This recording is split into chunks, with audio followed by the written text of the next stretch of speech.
একজন ছোট্ট মেয়ে যখন বাবাকে প্রশ্ন করে, তুমি তোমার নেতাকে দেখাও না কেন?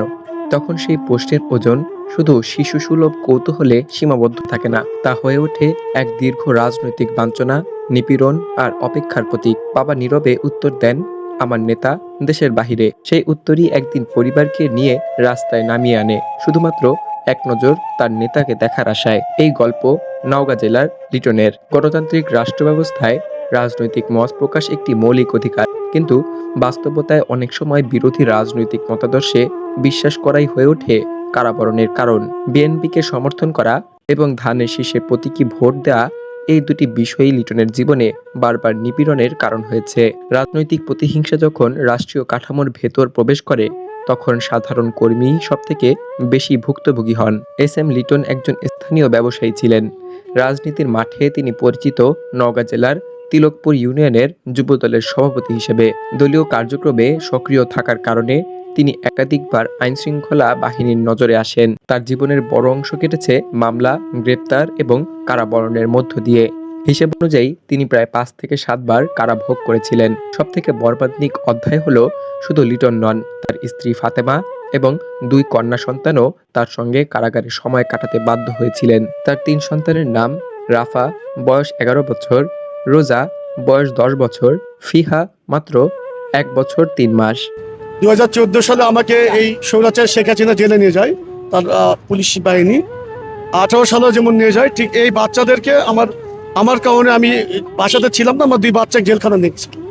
নিয়ে যাওয়ার পর থেকে আমার বাচ্চা জিজ্ঞেস করে, বাবা আমাদের কেন নিয়ে যায়? আমি বললাম, বাবা এই কারণে আমরা ধানের শীষে ভোট করি, তো বিএনপি ভাগ করি, এই জন্য আমাদেরকে এই ধরে নিয়ে যাচ্ছি। তো তখন আমার বাচ্চা বলে, তো কি তোমাদের ওই নেতা আসে না, দেখতে আসে না, তোমাদেরকে দেখবে না? তো আমি বললাম, মা ওই নেতাও তো আমাদের দেশের বাইরে আছে। দেশের বাইরে থাকার জন্য আমার ওই নেতা আমাদেরকে সাপোর্ট দিতে পারে না, আসতে পারে না, কারণ ওই নেতাকে আমাদের মতোই কারাবাসী করে রাখছে, বনবাসী করে রাখছে। ঠিক সেই লক্ষ্যে, তো বাবা তুমি নেতাকে দেখাবে না? তাই বলছি, আম্মু ঠিক আছে, যেদিন আমার নেতা আসবে সেদিন তোমাদেরকে আমি নিয়ে যাই, প্রথমে দেখাবো, ইনশাল্লাহ তোমাদেরকে নিয়ে যাবো সেখানে। এই উদ্দেশ্যে আমার এই বাচ্চাকে নিয়ে আসছে, এই পরিবারকে। আওয়ামী লীগ শাসনামলে বিরোধী দলীয় নেতাকর্মীদের বিরুদ্ধে ব্যাপক গ্রেপ্তার, মামলা এবং হয়রানির অভিযোগ বহুবার উঠে এসেছে। সেই প্রেক্ষাপটে লিটনের কারাবরণ রাজনৈতিক নিপীড়নের উদাহরণ। অপরাধ ছিল একটাই, তিনি বিএনপিকে সমর্থন করতেন এবং ধানের শীষে ভোট দিয়েছিলেন।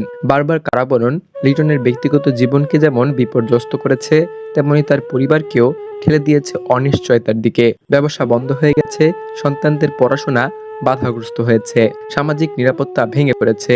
রাজনৈতিক মতাদর্শের কারণে একটি পরিবারের এমন ভাঙন সমাজে দীর্ঘমেয়াদী নেতিবাচক প্রভাব ফেলে। বর্তমানে লিটন পরিবার সহ এসেছেন শুধুমাত্র তার নেতাকে এক নজর দেখার জন্য।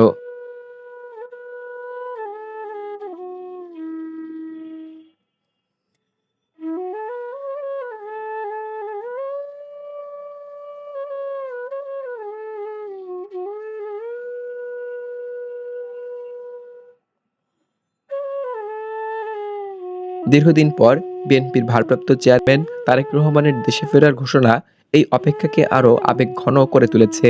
আগামী 25 ডিসেম্বর তারেক রহমান দেশের মাটিতে আসতে পারেন। এই খবরে বহু নেতাকর্মীর মতো লিটনের পরিবারও আশায় বুক বাঁধছে।